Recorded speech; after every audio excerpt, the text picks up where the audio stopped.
sa Papa Dudut Stories, ikaw ay hindi nag-iisa.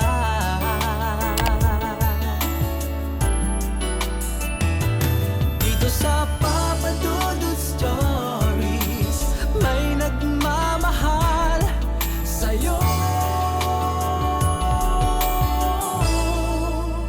Papa Dudut Stories, Papa Dudut Papa Dudut. Sa lahat po ng mga nakatutok ngayon, huwag pong kalimutan mag-like, mag-share at mag-subscribe. Maraming salamat po sa inyong lahat.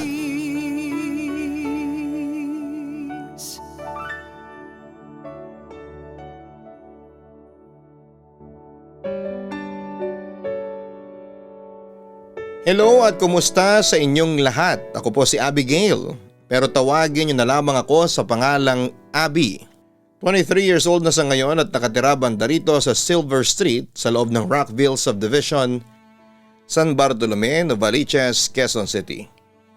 Marami akong napapakinggang kwento sa inyong channel ng mga kwentong kababalaghan at napansin ko na parang wala pa kayong naitatampok na istorya o totoong karanasan tungkol sa tikbalang. Ang nilalang na may katawang tao pero ang ulo ay parang sa kabayo. Ako kasi Papa Dudut ay may totoong experience sa mga tikbalang na masasabi kong hindi ko makakalimutan. Papa Dudut, matagal na kami dito sa Rockville Subdivision. Siguro mga 12 years pa lamang ako noong una kaming lumipat dito. Doon pa kami nakatira noon sa tabi lang ng San Bartolome Elementary School. Tatlo kami magkakapatid. Si Ate Yoli, ako at ang bunso naming lalaki na si Jason na 6 years old lang that time. Dahil nasa trabaho ang aking ama at ang nanay ko naman ay nagbebenta ng samalamig at merienda sa labas ng bahay namin, ay ako ang nakaatas sa pag-aalaga ng aking kapatid kapag wala akong pasok o kakauwi ko lang galing ng school. Papa Dudut, tandang-tanda ko ang unang araw pa lamang namin sa bahay na nilipatan namin ay hindi na maganda ang feeling naming magkakapatid. Parang ang bigat sa pakiramdam. Pero syempre binabaliwala lang namin yon at nagpatuloy kami sa pag-aayos ng bahay. At nang matapos ay hinayaan na namin si Jason na maglaro noon sa labas ng bahay namin. Hindi naman kami nabahala noon kasi may gate naman at matataas ang bakod namin. At saka 3 puno lang naman ang nakatirik sa loob ng bakuran namin. Pero hindi namin alam na lumabas pala ng gate si Jason at pumunta sa kabilang bahay at doon nakipaglaro sa mga bata doon. Hinayaan ko na lamang noon ang kapatid ko, total ay nasa labas din naman sina Mama at Ate Yoli. Nagtitinda. Matatanaw nila si Jason sa kabilang bahay. So yun nga Papa Dudut, 5:30 PM na siya umuwi noon. Ang dungis tapos pagod na pagod. Pinaliguan ko siya noon at pagkatapos ay pinakain. Hindi nga nagtagal ay natulog na siya ng bandang 6:00 habang kami naman ni Mama at Ate Yoli ay nakatulog bandang 9:00 na ng gabi pagkatapos naming manood ng TV. Bandang 1:00 naman ay bigla na lang akong ginising ni Jason. Ate Abby, tawag niya sa akin. Bakit Jason? Anong problema? Tanong ko sa kanya habang naghihikab pa. May nakatayong kabayo sa tabi ng electric fan. Nakatingin po sa atin, ang sabi ng kapatid ko. Baka sa boses niya ang takot. Nagtaka naman ako sa aking narinig. Kabayo? Wala naman ako nakikita. Baka namamalikmata ka lang. Sige na, matulog ka na ulit, sabi ko sa kapatid ko. Hindi Ate Abby. Totoo po ang sinasabi ko. Natatakot na po ako. Nanginginig at umiiyak na si Jason noon. Nakaramdam na rin ako ng takot. Samantala yung nakita ko naman yung walis tambo sa gilid ng kama ko. Naglinis kasi ako ng kwarto at nang matapos ako ay nilagay ko lamang yon sa sulok. Kaya tumayo ako at kinuha ang walis tambo at yung hawakan nito ay hinampas ko doon sa tinuturo niya sa akin. Tapos ayun, kumalma na si Jason kasi nawala na daw. Ang akala ko ay magiging maayos na ang lahat kaso Papa Dudut, ng sumunod na gabi ay may nakita siyang nakatayong kabayo ulit sa likod ng blue na kurtina namin. Nakatingin daw sa aming apat habang natutulog kami. Umiyak nang umiyak si Jason habang tinuturo ang bintana. Bagamat wala akong nakikita noon pero ramdam ko talaga na may kakaiba sa aming kwarto. Kaya naman binuksan ko ang ilaw. Pero kahit na maliwanag na yung paligid ay umiiyak pa rin si Jason dahil lalo lang daw niyang nakitang nakakatakot na anyo ng kabayong nakatayo. Kulay brown daw ito, ang katawan nga ay parang sa tao at malalaki daw ang muscles. Pero ang ulo ay parang kabayo na may matutulis daw ng ngipin. Samantala ay nagising naman noon sina Mama at Ate Yoli at pinatahan nila si Jason. Iniisip ko naman na baka nasobrahan lang siya sa kakalaro. Kaya mula noon, sinasabi ko na kay Mama na huwag na naming palabasin si Jason para maglaro. Pero Papa Dudut, hindi natapos doon ang kinakatakutan ni Jason. Madalas niyang sabihin sa amin na nakita niya yung kabayong nakatayo at sinasama daw siya nito. Alam namin na hindi nagsisinungaling si Jason at totoo na may nakikita siya. Ayoko lang na mag-react masyado kasi baka mas lalong lumala yung takot niya. Minsan ay 6 na beses niya kaming ginigising sa gabi. Umiiyak kasi lumalapit daw yung tikbalang sa aming apat habang natutulog kami. Samantala ay napansin ko na kapag umiiyak si Jason ay nagsusumbong na nakikita niya ang kabayo ay tahol ng tahol ang aso ng kapitbahay namin. Kaya yon ang naging senyales ko noon na kapag tahol ng tahol ang aso, naririto ang tikbalang. Pero Papa Dudut, kinilabutan ako isang gabi nang minsang gisingin ako ni Jason. Ang sabi niya, bukod sa kabayong nakatayo, nakikita na rin daw niya ang isang batang babae na nagpapalit daw ng anyo at nagiging lalaki. Minsang nagigising ang kapatid ko at 2 kabayong nakatayo na raw ang nakikita niya sa paanan namin. Makalipas ang halos 1 buwan, ganon pa rin si Jason. Bigla na lang siyang sumisigaw kasi sa paglipas ng mga gabi ay papangit ang itsura ng mga kabayong nakatayo. Dahil dito ay nagpatawag na si Mama ng albularyo at doon ay nakumpirma nga namin na may mga tikbalang na bumibisita sa aming bahay. Ayon pa sa albularyo, nagtatago daw ang mga ito sa pagitan ng bahay namin at sa kapitbahay. May space na kasi doon na hindi naiilawan at hindi naaarawan. Sabi ni Jason ay madalas daw siyang tawagin ang mga ito tuwing hapon tapos ay mawawala at magbabalik na lamang sa madaling araw. At kahit na pinalbularyo na namin si Jason ay hindi pa rin siya tinigilan ng mga tikbalang. Dahil dito ay unti-unting naapektuhan ang pag-aaral ni Jason sa kindergarten noon. Samantala isang hapon ay hinatid ni Mama si Jason sa school. Habang si Ate Yoli ay nasa school din. Kakauwi ko lang noon galing ng school kasi pang umaga ang pasok ko. Pero dahil sa ayaw kong maiwan sa bahay namin ay sumama ako kina Mama at Jason. Pagkahatid sa bunso namin ay lumabas kami ng Rockville at nagsimba kami sa San Bartolome de Novaliches Parish. Nagdasal kami noon ni Mama. Pagkatapos ay may kinausap si Mama doon na isang babae na nagwo-work sa simbahan, si Ate Mary. Narinig ko sila ni Mama na nagkwekwentuhan tungkol sa mga nararanasan ng bunsong kapatid ko. Narinig ko na dalhin daw namin si Jason sa simbahan para maipag-pray ni Father. Kaya ako na ang nag-volunteer na magsusundo kay Jason. Pagkatapos ng 3 oras na klase nito habang si Mama ay nagpaiwan na sa simbahan. Ayun na nga, sinundo ko muna si Jason. Pagdating sa simbahan, naghintay lang kami matapos yung dasal. Tinawag na kami ni Ate Mary at doon ay sinabi ni Mama kay Father yung sitwasyon namin. Nilagay nilang lahat ang kamay nila sa ulo namin at nagdasal tapos sabi ni Father sa amin na huwag kaming matatakot sa tikbalang at lagi magdarasal.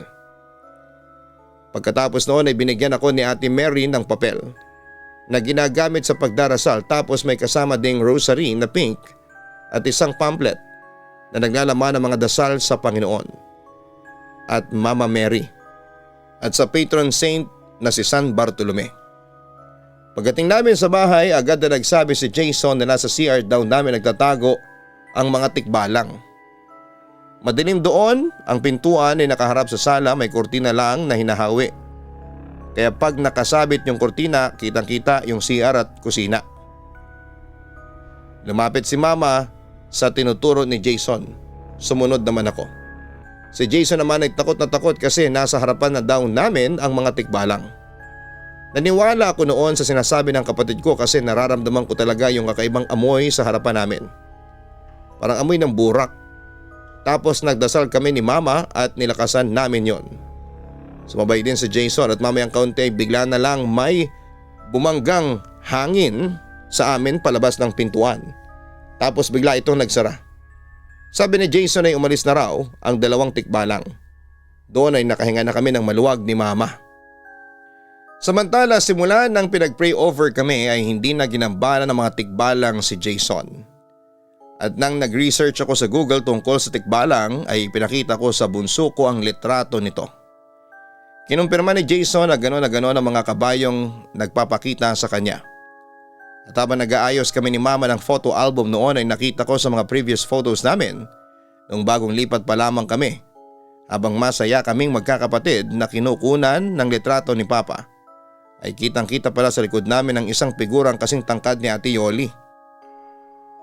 Isang itim na figurang hugis kabayo ang mukha. Hindi ito mapapansin kasi akalain mong anino lamang namin pero kapag tinitigang maigi, may hulmang kabayo talaga ang anino.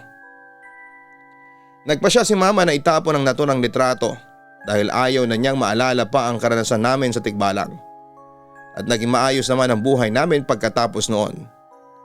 Lumipas nga ang maraming taon ay lumaki na si Jason at nagbinatilyo na. Akala namin tapos na ang experience namin sa mga tikbalang. Pero papadudod parang nagkamali yata ako. Around April 2021 nang lumipat kami ng bahay doon sa Gold Street sa loob pa rin ng Rockville, maayos naman ang bahay namin. Malaki na kumpara doon sa dati naming tinitirhan. At saka maaliwalas naman. From April hanggang November ay wala naman akong naramdamang kakaiba. Pero noong sumapit ang December parang nakaramdam na ako ng kakaiba. Hindi komportable. Parang may mali. Tapos noong December 19, 2021, tandang-tanda ko pa ang nangyayari. 10:30 PM na ng gabi, tulog na yung mga kapatid ko at hindi pa makatulog noon. Kaya nag-browse na lamang muna kami ng Facebook. Kami lang dalawa ni Ate Yoli ang natulog sa itaas. Sina Mama at Papa sa sala natutulog habang si Jason naman sa mas maliit na kwarto sa ilalim ng hagdanan natutulog. May narinig akong ingay sa labas na parang hinahalukay yung storage room namin sa likod bahay. Kaya tinignan ko ang oras ng phone ko at nakita kong 11:00 na. Tinungaw ko ang labas ngunit napakadilim at wala akong makita. Binaliwala ko na lamang kasi baka pusang gala lang. Kaya hininto ko na ang paggamit ng cellphone at pinikit na ang mga mata ko para sana matulog. This time ay yapak na ang kabayo at may kasamang tunog ng lagapak ng isang buntot ang narinig ko sa labas. Pagala-gala ito sa likod bahay namin. Yung sahig kasi sa may bandang yon ay mga basag na tiles na sinemento lang ni Papa. Hindi na ako makatulog dahil sa ingay doon. Nakaramdam na rin ako ng takot nang magpatuloy ang yabag ng kabayo. Ginising ko si Ate Yoli at sinabi ko sa kanya ang naririnig ko kaya lumapit siya sa may banda kung nasaan galing ang tunog at pinakinggan. Dahan-dahan kaming sumilip sa bintana pero dilim lang talaga ang makikita. Kaya tumayo na kami at aakmang pupunta sa sala ngunit ang pinto namin ay yumuyugyog. "Ma, Pa, kayo ba yan? Jason, ikaw ba yan?" Sigaw ni Ate Yoli sa yumuyugyog na pinto namin. Pagkatapos ay tumigil ito. Nanginig na kami sa takot ng kapatid ko dahil hindi na namin alam kung anong nandun. Kaya may nakita akong bote ng soft drink na naiwan ko noong minsang magmeryenda ako. Dinampot ko yon kasi sa isip namin ng kapatid ko ay magnanakaw ang nasa pinto namin. Mamayang kaunti napalitan nang katok ang ingay ng pinto. Kasabay ng boses ni na Mama at Papa. "Abi, Yoli, gising pa kayo?" tanong ni Mama. Naibsan ang aming takot ni Ate Yoli at dahan-dahan namin binuksan ang pinto at lumabas. "Narinig namin na niyuyugyug ang pinto ninyo. Bakit? Kayo bang gumagawa noon?" Nairitang wika naman ni Papa at halatang inaantok pa. "Hindi po kami yun. Akala namin kayo ni Mama o baka may nakapasok na magnanakaw sa bahay natin." Paliwanag ni Ate Yoli. "Baka si Jason, nananakot naman," ang sabi ni Mama sa aking ama. "Imposible. Kakasilip ko lang kay Jason bago tayo umakyat dito. Mahimbing ang tulog niya," ang wika pa ni Papa. Pagkatapos noon ay ikinuwento ko sa mga magulang ko yung naririnig kong ingay sa labas. Sa likod bahay kung saan may malakas na yabag na mga kabayo akong narinig. Dahil dito ay lumabas si Papa at nagdala ng itak habang kasunod naman niya si Mama. Wabaring kami at sumama kina Mama at Papa para makiusi kung anong meron sa likod bahay namin. Pumunta kami sa kusina dahil katapat ng pinto ng kusina ay ang storage room namin. Nang lumabas si Papa sa back door at inon niya yung ilaw ay narinig namin yung malakas na pagtakbo ng kabayo kasabay ng mga nagtatahulang aso ng kapitbahay. Nagtinginan kaming apat, hindi makapaniwala sa aming na-experience. Mamayang kaunti ay lumabas ng kwarto niya si Jason na naghihikab at sabay-sabing nagbalik yung mga tikbalang. Gusto pa rin nila akong isama. Akala naman nila bata pa ako kaya nagulat sila nang makita nila akong malaki na, ang sabi nito sa amin. 13 years old pa lamang noon si Jason pero parang pang basketball player na ang height nito na 6 feet 2 inches. "Totoo ba yung sinasabi mo, anak?" wika ni Mama sa aming bunsong kapatid. "Opo ma, gusto ulit nila akong gambalain kaso hindi na ako natakot sa kanila kaya alam kong hindi na nila ako papansinin. Lilipad sila sa taong alam nilang takot sa kanila," sabi pa ni Jason bago tumungo ito sa ref para uminom ng isang basong malamig na tubig. Pagkatapos noon ay bumalik na ito sa kwarto niya na parang walang nangyari.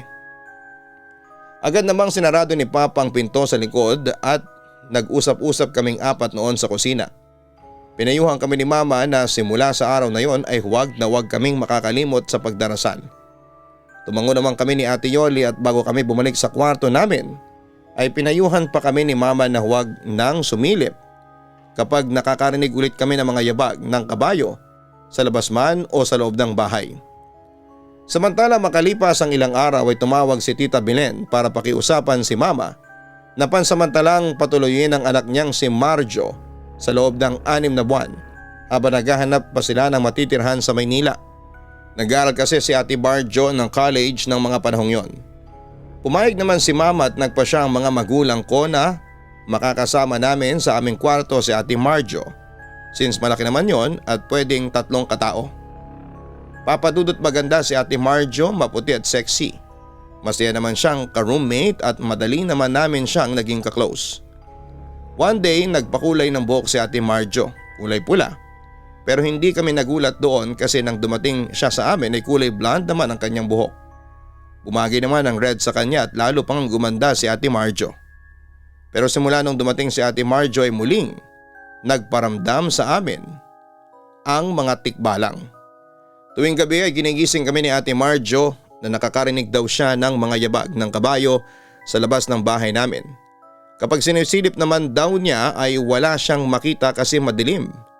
Dahil dito ay kinausap ko ang pinsan ko at ikinuwento ko sa kanya ang tungkol sa mga karanasan namin sa mga tikbalang dito sa Rockville. Pero tulad ng inaasahan ko ay hindi naniwala noon si Ate Marjo. Dahil kahit laking probinsya siya ay alam daw niyang hindi totoo ang mga tikbalang, kapre, aswang, engkanto, maligno at iba pang mga nilalang na hindi nakikita. Ngunit isang umaga ay nagising na kami na maraming bakas ng paa ng kabayo sa likod ng bahay namin. Nasira din yung pinto ng storage room namin kaya halos araw-araw ay ginagawa yon ni Papa. Papadudot naging paulit-ulit ang insidenteng yon. Hanggang sa nainis na noon si Papa at hindi na niya ginawa yung pinto ng storage room. Total ay mga tools lang naman ang laman noon. Then eto na nga, mga 4 AM ay nagising ang papa ko kasi panggabi ang work ni Ate Yoli noon sa work at nagpapasundo yun sa babaan ng jeep sa palengke. Nagtsatsaga si papa na sunduin si Ate Yoli kasi natatakot siya na baka mapaglaruan ito ng mga tikbalang sa lugar namin. Pagkagising ni papa ay may narinig siyang tumatakbo pabalik sa likod ng bahay namin. Tunog ng paa ng kabayo. Kinabahan na ang papa ko that time dahil siguradong tikbalang na naman yon. Pero ninakasan niya ang loob niya. Pumunta siya sa CR namin at sisilipin niya sana sa maliit na bintana ng CR namin kung ano yung nasa likod ng bahay namin. Pero pagpasok pa lamang niya sa CR ay tumigil agad ang patakbo-takbong kabayo at para bang naaamoy siya. Sinilip pa rin niya pero wala siyang makita. Paglabas niya ulit ng CR, nagsimula ulit magtatakbo ang kabayo. Pumasok ulit ang papa ko sa CR para silipin at nawala ulit yung tumatakbo. Dahil doon ay napasigaw na si papa. "Hoy, kung sino ka man, umalis ka dito sa pamamahay ko bago pa kita gawing pares," ang sabi ni papa. Sa lugar kasi namin sa probinsya, karne ng kabayo ang ginagamit namin sa pagluluto ng pares kaya yun ang nasabi ng aking ama. Pagkatapos noon ay tumigil na ang pagtakbo ng kabayo. Pero ng mga sandaling yun ay bigla na lang sumigaw si Ate Marjo na naging dahilan para magising ang lahat ng kasama ko. "Bakit Ate Marjo? Anong problema? At sumisigaw ka?" tanong ko sa aking pinsan. Takot na takot namang itinuro ni Ate Marjo ang bintana namin.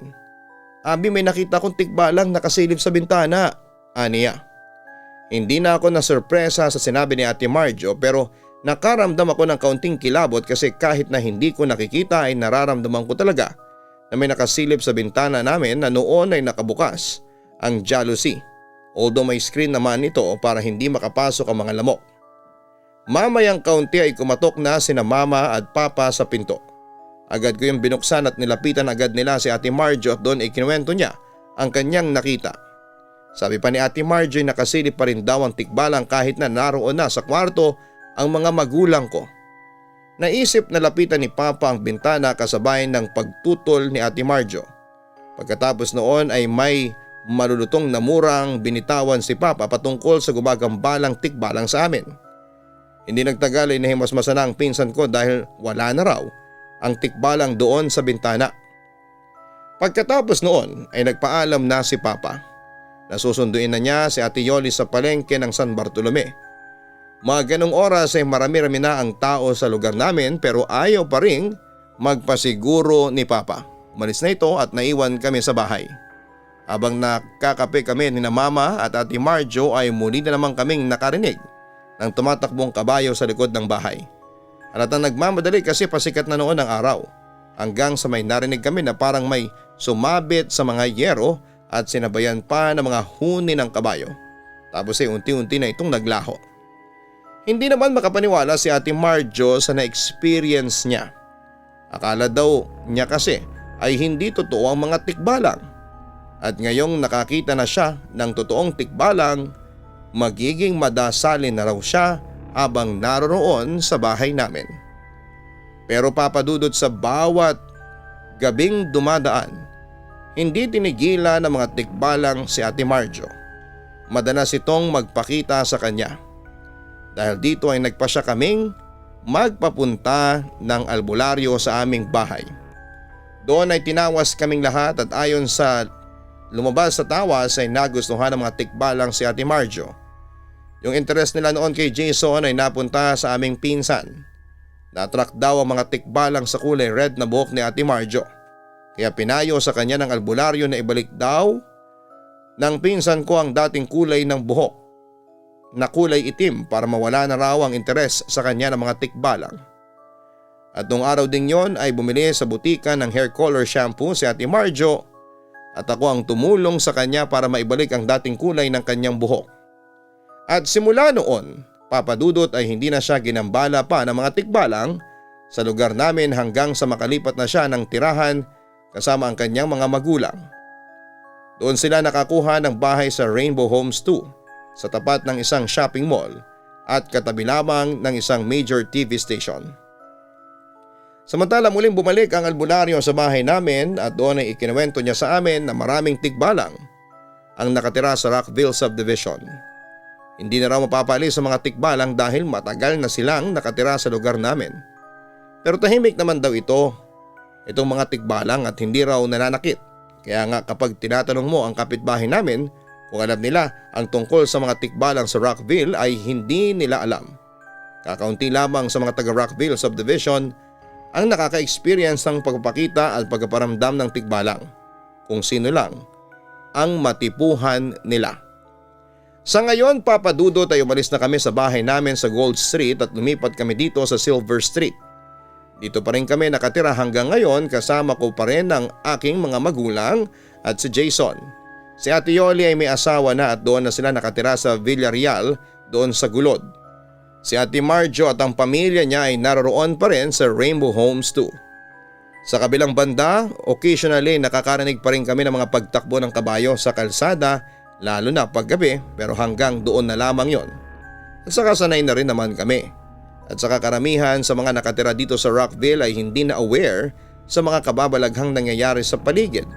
Maaring hindi na sila naniniwala o naniniwala sila pero mas pinili na lamang nilang idedma ang lahat. Besides, parang kumonti na rin ang presensya at paramdam ng mga tikbalang kasi naging commercial area na ang entrance ng Rockville. Dumadami na rin ang mga taong nakatira sa loob at labas kumpara noon. Bukod sa mataong palengke, may mga hospitals na katabi ang Rockville. Nagkalat na ang mga fast food chains, mga supermarkets at Nova Square Mall. Pag pumasok ka naman sa loob ng Rockville, may mga business establishments na rin along Rockville Avenue. Kadalasan ay puro mga restaurants. Kaya siguro yung unti-unti na rin umaalis ang mga tikbalang kasi hindi na tahimik para sa kanila ang kapaligiran. Basta Papa Dudut, ang kabilin-bilinan lang sa amin ng aming mga magulang ay huwag kaming gagawa ng mga bagay na maaring makapag-attract ng atensyon ng mga tikbalang. Papa Dudut, ito ang totoong kwentong maibabahagi ko sa inyo ngayong araw. Sana'y mabasa niyo ito at mapiling i-ere o i-upload. Muli maraming salamat and God bless sa inyong pamilya and more power. Lubos na gumagalang, Abby.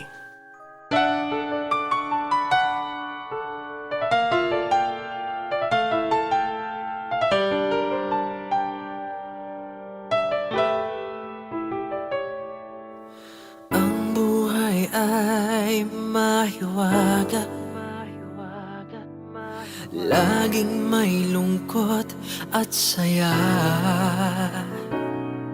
Sa Papa Dudut Stories, laging may karamay ka.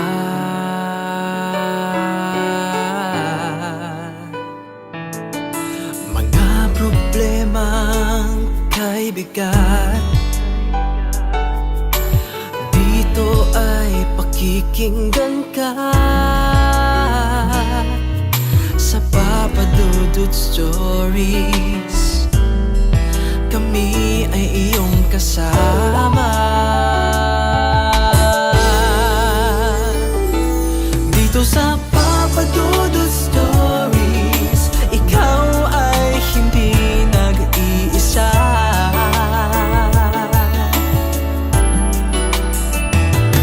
Dito sa Papa Dudut Stories, may nagmamahal sa'yo.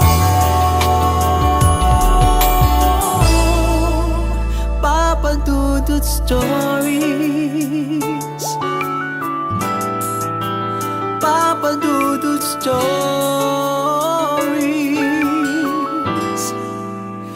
Papa Dudut Stories.